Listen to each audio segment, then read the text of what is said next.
Hello, it's Bob Pandolfo. It's Tuesday, September 10th, 2024, and I have another show here with Power Pace with Pandy.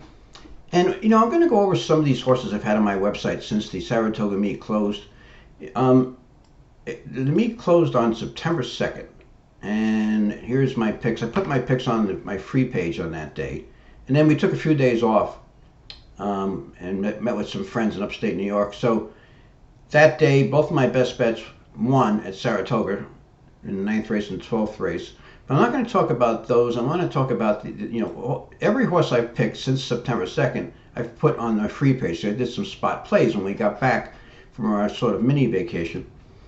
So each one of these races I thought was interesting, and I think they're all races where there's a good example of some different type of handicapping, of ways to look at handicapping, a handicapping theory. So I'm going to show you, we're going to start out September 7th at Del Mar. I'm going to show you why I picked, why I gave out this race. I only gave out one race for the day, and the horse I liked was Maiden, the 8 horse, all right? So we're going to look at the past performances here. Now, the morning line favorite was the 11, Helga Brandt. Now, this is a turf race. If you look up here in the right hand corner, you see it's a mile and a 16th turf race. Now the race just started with a pretty decent run to the first turn. So when I looked at this, I looked over Helga Brandt. She had run once and she had finished a good second, so she was the favorite. And I didn't think she was a good favorite. That's one of the reasons why I like this race. First of all, generally speaking, post 11 is not a good post in 2-turn races in general, and certainly not in 2-turn turf races. However, being that the race does start to the left, there was always the possibility that she could leave the gate. If she doesn't leave the gate, she's going to have to pass, a bunch of horses and probably race wide. But another thing is she had a really good trip in her debut. She just kind of, sat inside. See, it says inside, and then she took the lead, and then she got outkicked. It says here outkicked. It was a fine performance. I mean, it was her first start, but she's a 3-year-old filly. There's no guarantee she's going to improve in her second start. She doesn't get an inside post now. She's not going to hug the rail, and if she does leave, it does take some starch out of you to gun to the lead from the outside post to try to clear. So when I saw this, that interested me. So then I started looking at the race more, and I picked this horse named Maiden. And Maiden did not win. She finished second, and unfortunately I didn't have the exacta. But still, this was a good opportunity because we had a suspect favorite who was going to be overbet from a bad post, who got a dream trip. You got to look at these trips. She got a perfect trip in her debut. What would the chances she's going to get a perfect trip from post 11, right? Maiden had raced against winners in the Middle East at Mayan, and one of them was a Group 3 race. And you could see that she raced against this Manama Gold both times. This is a stakes-winning filly, and she raced on dirt. And she raced well. I mean, the first start, the Manama Gold just, crushed that field. And then she came back and she finished a good second to that really nice filly. Then she came in at Del Mar, and she hadn't raced since February. She had the rail, and she broke a little slow. She raced 5 wide. The track was speed favoring earlier in the month. She didn't really do anything, but she has a really good turf pedigree. You see over here, 117.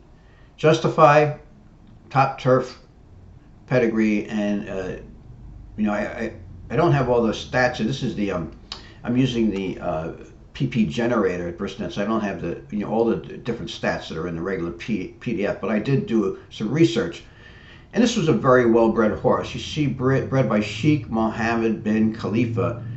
You can see they own the horse, so these guys, I mean, they don't buy cheap horses, they don't breed cheap. They bred this horse. This horse, Valdori, the dam, was a multiple graded stakes winner. So I had a class horse here against a suspect favorite. So here's how the race went. Now look at the 11, Helga Brandt, the favorite. The jockey gunned her to the lead. right? 23-3. Opened up a lead. This is a completely different trip. She's not hugging the rail and saving ground. Now she's doing all the work, and that's what I thought might happen. And Missy Yen finished a very strong second here. Was flying in the stretch, got some traffic problems, and unfortunately, I did not have Sweet Delta Dawn. But still, an interesting race because uh, you had a favorite who had a dream trip from an inside post in her debut, now going to a much tougher post, which she is unlikely to get such a good trip. Missy Ann, by the way, paid $7.60 to place. So now we're going to go to the very next horse that I gave out, which was the next day, September 8th. It was at Laurel. First race was on turf, 2-4-11-5. Now here's the reason why I checked out this race. So again, we're going to go over to the race, and a horse that figured to take money here was the 11, Dead Sexy. All right, so this is a 1 mile turf race. See up here, 1 mile turf. Now this race starts closer to the turn, so that's really tough on the outside post.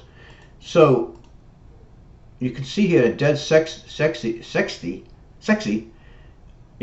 was probably going to get a wide trip, and it did get a wide trip. It has an outside post. She's let's go down and look at her again. Now she was a horse that figured to take money here. She had been running at this level. She had finished second 3 times in a row, and she had finished ahead of the horse that I ended up liking. But again, look at the trip. She sets a perfect trip second, takes the lead in the stretch in her last race. She earned a good speed figure. It was actually matching her best speed figure. But that was at 1 1/8 miles. When she races at a shorter distance, here she is as a mile, she's far back. Here she is at a mile, she's 10 lanes back. So, she might have to pass them all from a tough outside post, or they might try to leave and then they're going to have to race wide.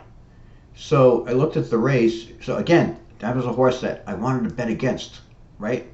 So that interested me. That made me interested in the race. Then I looked it over and I see that you have a horse dropping in for first time for a tag for excellent turf trainer, a filly, 3-year-old filly. But the horse that I picked on top was the horse who finished behind the sexy horse, the outside horse. What's her name again? Dead Sexy, yeah. So she had finished behind Dead Sexy, but this time she gets post 2 and Dead Sexy gets post 11. And this is a consistent, well-bred filly by Tappet. Very good trainer, good turf trainer.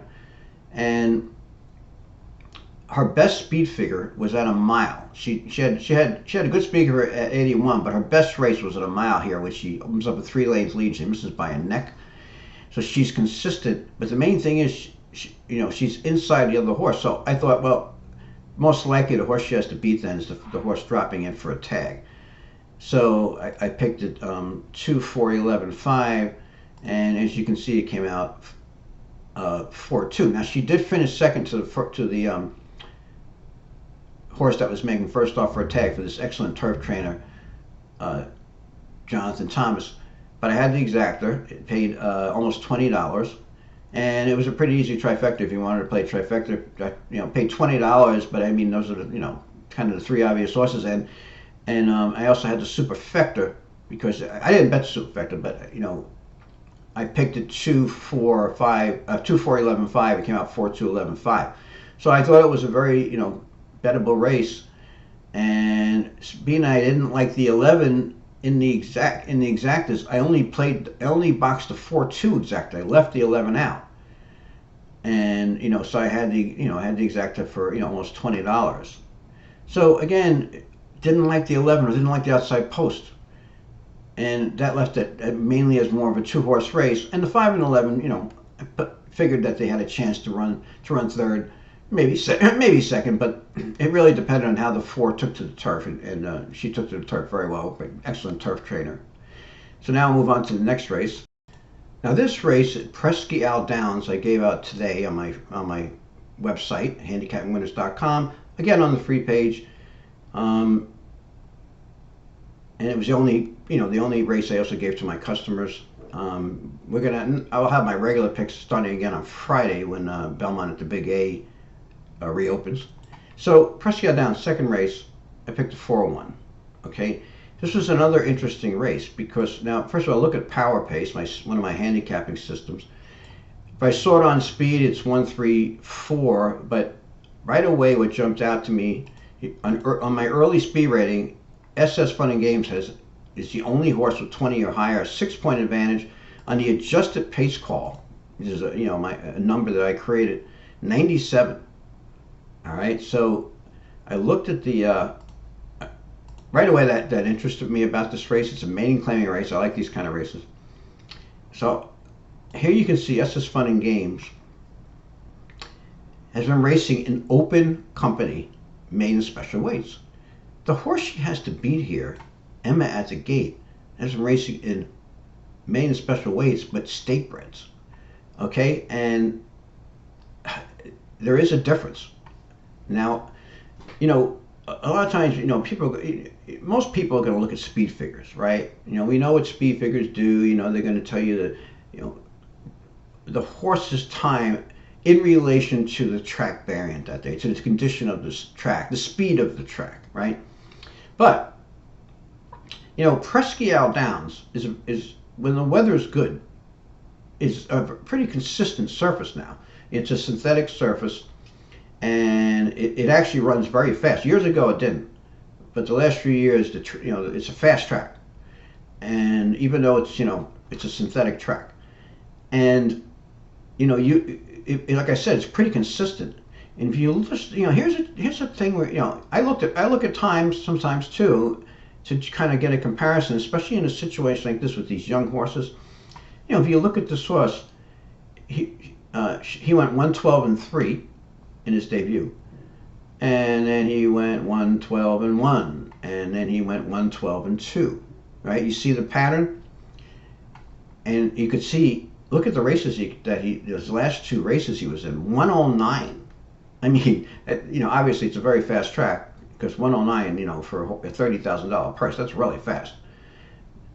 But he was facing some nice horses. This horse, Taurus Warrior, finished well in front of him here in this race, and then he came back and unfortunately for him, he was in against Taurus Warrior again, and Taurus Warrior romped in 109-1. Like I said, the horse to beat here looked like, this was like the top barn, the top rider, Gallardo, 33%. But look at the final times on him. He's coming out of races, a second and like 3/5, like a second and a half slower. Obviously not, even though he has a speed figure of 65 and a speed figure of 60, which match up good with this horse. He's facing slower horses. All right, so now his final times are similar though. He went like 112 and a change here, and 112 and change here. So he has similar final times, but he's getting there in a different way. He isn't showing quite as much early speed. He's facing slower horses. It's a little easier. It's a lot easier. You're running against horses that are running 110-4. That's a lot easier than running against a horse that's going 109. So, both of these horses were dropping in for a tag, but this horse obviously had faced much better horses. Also, a top trainer. So, and I like this race. They went 21-4, and this horse was right on top of the pace. So this horse, you can get out of the gate. So I just figured he's going to wire this field. Now I got lucky here because I thought the horse would be probably like 2-1. I kind of figured the one would probably, because of the connections, would probably go up at 8-5, and this horse would go off at 2-1. As you see here, I only gave out the two horses, 4-1, and they ran first and second. But SS Fun and Games went off at 5-1. 5-1 odds. I haven't looked at the exacta payoff. All I did is I bet the horse to win and boxed the 4-1 exacta. So I had the one as a saver in case the 4 didn't come through. But when I saw the 5-1 odds, I bet more on the win bet because I got lucky on that one. I mean, there's just for some reason the bettors didn't see what I saw. But again, This was a situation, dropping out of better races, first time tag, actually fit my pro simulcast system. For those of you who have that pro simulcast system, this was a system plate. But also look at the times. There's nothing wrong with looking at the times and not just the speed figures. Now this horse also had better pace figures too, as I showed you in my system. So pretty good run for these spot plays, that I put on that I've been betting and put on my website since the Saratoga meet closed. But I thought these were interesting races, and I just wanted to go over them because handicapping, it's always a learning thing. You're always learning, and when you're first starting to handicap too, some of these things I showed you here, like, people are not going to know that. They're going to be looking at, sometimes they get confused also, and you read some books and they tell you about all these different things. But I mean, there are certain fundamentals, to handicapping, and certain things that, like the outside post, like I showed you, good trip from the inside, get the outside, probably not get a good trip from the outside, right? So I just wanted to go over a few things. I thought these were good kind of races to look over, because they're just interesting handicapping situations. So anyway, thanks for tuning in. Remember to subscribe to my page. It's free. I appreciate it. Thanks.